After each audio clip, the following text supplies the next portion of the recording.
আসসালামু আলাইকুম, welcome to English apps. আজ আমরা অষ্টম শ্রেণীর চতুর্থ সপ্তাহের অ্যাসাইনমেন্টের ইংলিশ সলিউশন করব। অর্থাৎ আমরা একটা নমুনা উত্তর দিয়ে দেখাবো কিভাবে অ্যাসাইনমেন্টটি করতে হয়।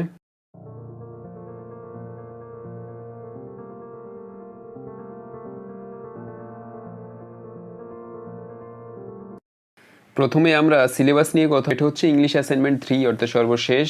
আর অ্যাসাইনমেন্টের হেডিংটা দিবে চেঞ্জিং সেন্টেন্স এবং প্লেস আই ভিজিটেড, এই প্যারাগ্রাফ। এটা হচ্ছে তোমাদের হেডিং। তোমাদের সিলেবাস হচ্ছে এবার ইংলিশ সেকেন্ড পেপার থেকে অর্থাৎ গ্রামার থেকে। তো ইউনিট 7-এ চেঞ্জিং সেন্টেন্স সম্পর্কে কয়েকটা প্রশ্ন আছে আর হচ্ছে একটা প্যারাগ্রাফ লিখতে হবে।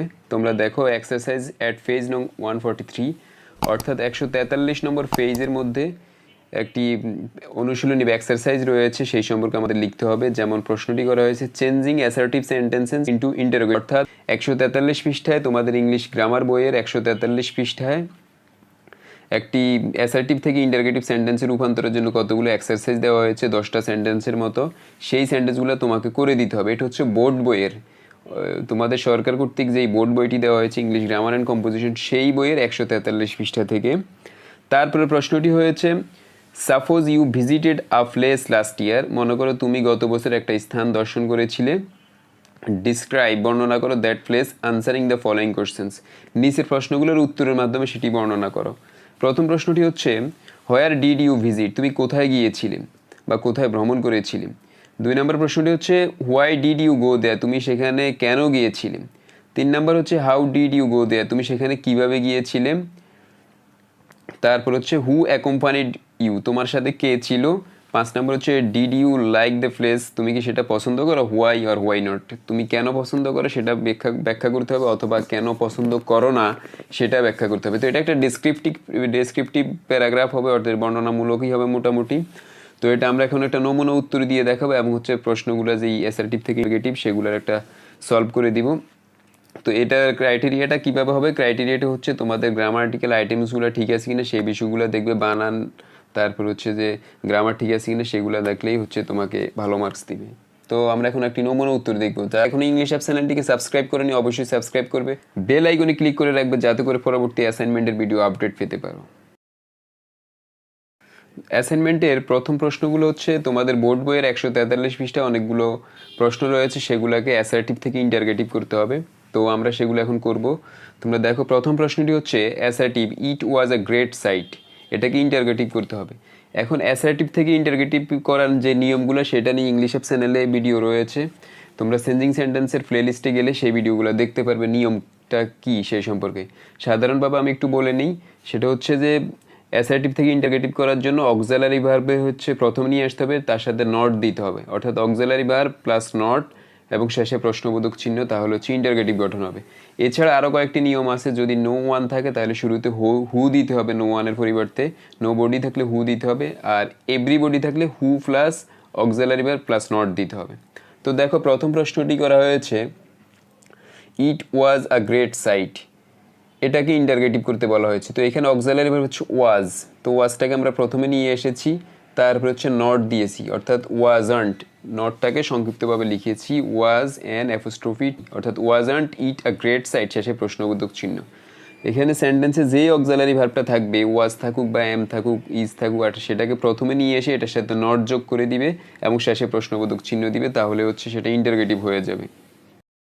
দ্বিতীয় প্রশ্নটি করা হয়েছে no one can tolerate this, এটাকে ইন্টারগেটিভ করতে বলা বডি দ্বারা শুরু হয়, তাহলে এটাকে ইন্টারগেটিভ করার জন্য নো ওয়ান বা নো বডি এর পরিবর্তে হু দিতে হবে। আর no one can tolerate this, এটাকে লিখছি নো ওয়ানের পরিবর্তে হু, তারপর ক্যান টলারেট দিস, শেষে প্রশ্নবোধক চিহ্ন, অর্থাৎ who can tolerate this, no one can tolerate this, কেউই এটাকে সহ্য করতে পারবে না।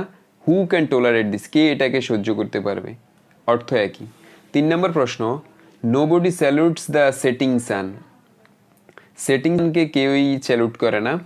এখন এটাকে ইন্টারগেটিভ করার জন্য আমরা জানি নো বডিকে হু দিতে হবে, তো আমরা লিখলাম নো বডির পরিবর্তে হু, বাকি সব নিয়ম এক, অর্থাৎ হু স্যালুটস দ্য সেটিং সান, শেষে প্রশ্নবোধক চিহ্ন। 4 নম্বর প্রশ্নটি হচ্ছে Gulliver could hear his watch trekking in his pocket, এটাকে ইন্টারগেটিভ করতে বলা হয়েছে। তো সেন্টেন্সটির অক্সিলারি হচ্ছে কুড, এটার সাথে নট যোগ করে দিতে হবে, তো আমরা লিখলাম couldn't Gulliver here his watch trekking in his pocket, শেষে প্রশ্নবোধক চিহ্ন, এভাবে হয়ে যাবে। 5 নম্বর সেন্টেন্সটি হচ্ছে it is useless to cry over spelled milk. এখানে অক্সিলারি ভার্ব হচ্ছে ইজ, তো ইজটাকে প্রথমে নিয়ে আসলাম, সাথে নট দিলাম, তো isn't it useless to cry over spelled milk. এটা 6 নম্বর প্রশ্নে বলা হয়েছে the beauty of nature is beyond description. The beauty of nature, প্রকৃতির সৌন্দর্য ইজ হয় বিয়ন্ড ডিসক্রিপশন, বর্ণনাতীত, অর্থাৎ বর্ণনা করে শেষ করা যাবে না। তো এটাকে আমরা এখন ইন্টারগেটিভ করব। এখানে ভার্ব হচ্ছে ইজ, তো ইজের সাথে নট যোগ করে দিলে ইজার্ন্ট হবে। তো isn't the beauty of nature beyond description, শেষে প্রশ্নবোধক চিহ্ন। অর্থাৎ সবগুলো নিয়ম হচ্ছে প্রায় সেম। অক্সিলারি ভার্বটাকে প্রথমে নিয়ে আসবে, তার দিবে, শেষে প্রশ্নবোধক চিহ্ন দিবে, তাহলে হচ্ছে ইন্টারগেটিভ হয়ে যাবে। 7 নম্বর প্রশ্নটি করা হয়েছে এভরিবডি হ্যাজ হার্ড অফ, শুনেছে। আমরা জানি এভরি যুক্ত কোনো সেন্টেন্সকে ইন্টারগেটিভ করার জন্য who plus auxiliary verb plus not দিতে হয়। তো এখানে এভরিবডির পরিবর্তে হু লিখলাম, তারপর হচ্ছে যেহেতু অক্সিলারি ভার্ব হ্যাজ রয়েছে তো এটার সাথে নট দিলাম। তো who has not heard of Darwin, কে ডারউইনের কথা শুনে নাই, অর্থাৎ প্রত্যেকেই ডারউইনের কথা শুনেছে। 8 নম্বর সেন্টেন্সটি হচ্ছে হি has his dinner at 7 every evening, প্রত্যেক রাতের খাবার সন্ধ্যা 7টায় খায়। এটাকে ইন্টারগেটিভ করার জন্য বলা হয়েছে। তো অক্সিলারি ভার্ব হচ্ছে হ্যাজ, এটাকে প্রথমে নিয়ে আসছি, hasn't he his dinner at 7 every evening, এভাবে করা যায়। এটার আরেকটা নিয়ম আছে, এটা যদি ডাজ দিয়ে করে তাহলে হবে, যেমন does he have his dinner at 7 every evening, সেভাবে হবে। তবে তোমাদের বইতে এইভাবে করা আছে, এই সিস্টেমটা ফলো করেছে, তাই আমরা এই স্টাইলটা লিখেছি, British style. He has his dinner at 7 every evening, অর্থাৎ hasn't he his dinner at 7 every evening. 9 নম্বর প্রশ্ন হচ্ছে I told him to practise regularly. I টোল্ডটি হচ্ছে বারবার ফার্স্ট ফর্ম, তাই হচ্ছে এটাকে ইন্টারগেটিভ করার জন্য অক্সিলারি ভার্ব দিতে হবে ডিড। তো didn't I tell him to practise regularly, অর্থাৎ টোল্ড ফার্স্ট ফর্ম, তাই আমরা ডিড লিখছি এবং সাথে নট ডিডন্ট। আর যেহেতু প্রথমে একবার ফার্স্ট ব্যবহার করেছি তাই পরেরটা টেলটা প্রেজেন্টে ব্যবহার করতে হবে। তাহলে didn't I tell him to practise regularly, অর্থাৎ আই টোল্ড হিম, আমি তাকে বলেছিলাম টু প্র্যাকটিস রেগুলারলি, নিয়মিত চর্চা করার জন্য। আর এটির ইন্টারোগেটিভ হচ্ছে didn't I tell him to practise regularly, আমি কি তাকে নিয়মিত চর্চা করার জন্য বলি নাই, অর্থাৎ বলেছি, অর্থ একই। 10 নম্বর সেন্টেন্সটি হচ্ছে বার্সু হ্যাজ ইটস ওন রিওয়ার্ড, প্রত্যেকটা গুণেরই তার প্রতিদান রয়েছে। তো এটা অক্সিলারি ভার্বটাকে প্রথমে নিয়ে আসবো, হ্যাজন্ট বার্সু ইটস ওন রিওয়ার্ড, ওই আগেরটার মতোই হ্যাজটাকে প্রথমে নিয়ে আসছি, তারপরে নট, হ্যাজন্ট বার্সু ইটস ওন রিওয়ার্ড। এই হচ্ছে তোমাদের বোর্ড বইয়ের গ্রামারের যে প্রশ্নগুলো 143 নম্বর পেজ থেকে আমরা এগুলা নিয়ে সেগুলো সলভ করে দিয়েছি নিয়ম সহকারে। এছাড়াও যদি গ্রামারের নিয়মটা জানতে চাও তাহলে ইংলিশ অ্যাপ চ্যানেলে প্রত্যেকটা গ্রামার সম্পর্কে বিস্তারিত আলোচনা রয়েছে, প্লেলিস্টে চেক করলেই হচ্ছে যে তোমরা বিস্তারিত গ্রামারগুলো পেয়ে যাবে, সেখান থেকে রুলসগুলো শিখতে পারবে। আশা করি তোমরা বুঝতে পেরেছো। বাংলাদেশের মধ্যে এই ইংলিশ অ্যাসাইনমেন্টের উপর ক্লাস 8-এর আমরাই হচ্ছে প্রথম ভিডিও দিচ্ছি, এটা হচ্ছে আমাদেরই প্রথম ভিডিও, কারণ আজকেই তোমাদের এই সিলেবাসটা প্রকাশিত হয়েছে। সিলেবাস প্রকাশিত হওয়ার পরে সবার আগে আমরাই ভিডিও দিয়েছি, এরপরে আমাদের ভিডিও অনেকেই কপি করে, তোমরা জানো ইংলিশ অ্যাপ চ্যানেলকে, তো তোমরা অবশ্যই ইংলিশ অ্যাপ চ্যানেলের সাথে থাকবে, সবসময় নোটিফিকেশন অন করে রাখবা।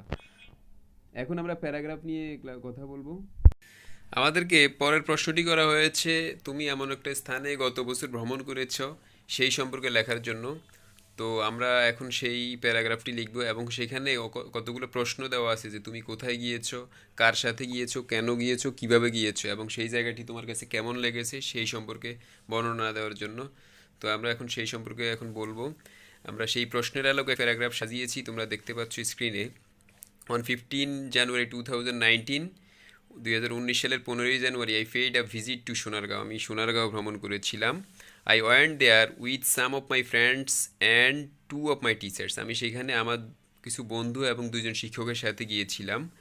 উই নো, আমরা জানি, mere bookish knowledge is not sufficient for us, পুঁথিগত বিদ্যা আমাদের জন্য যথেষ্ট নয়। Travelling is a great media to enrich our knowledge, আমাদের জ্ঞান সমৃদ্ধ করার জন্য ভ্রমণ একটি গুরুত্বপূর্ণ মাধ্যম। ইট হেল্পস আস, এটা আমাদের করে increase the store house of knowledge, জ্ঞান ভাণ্ডার বৃদ্ধি করতে। Visiting a place is truly interesting and exciting, visiting a place, কোনো স্থান ভ্রমণ করা ইজ ট্রুলি, সত্যিকার অর্থে, ইন্টারেস্টিং, মজাদার, অ্যান্ড এক্সাইটিং এবং উত্তেজনাকর। ভিজিটস টু চাস প্লেসেস, এরকম স্থানে ভ্রমণ করা, বিয়ার আ গ্রেট ভ্যালু টু, অনেক বেশি মূল্য রয়েছে, ভ্যালু রয়েছে। বিসাইডস, তাছাড়া, ইট হেল্পস আস, এটা আমাদেরকে সাহায্য করে, to remove the dullness of mind which occurs from the monotonous class, যেটা একঘেয়েমি ক্লাস থেকে যে এই একঘেয়েমিটা দূর শুরু হয় সেটা দূর করতে আমাদেরকে সাহায্য করে। So we decided to pay a visit to Sonargaon, তাই আমরা সোনারগাঁতে যাওয়ার সিদ্ধান্ত নিয়েছিলাম। We went there by bus, আমরা সেখানে বাসে করে গিয়েছিলাম।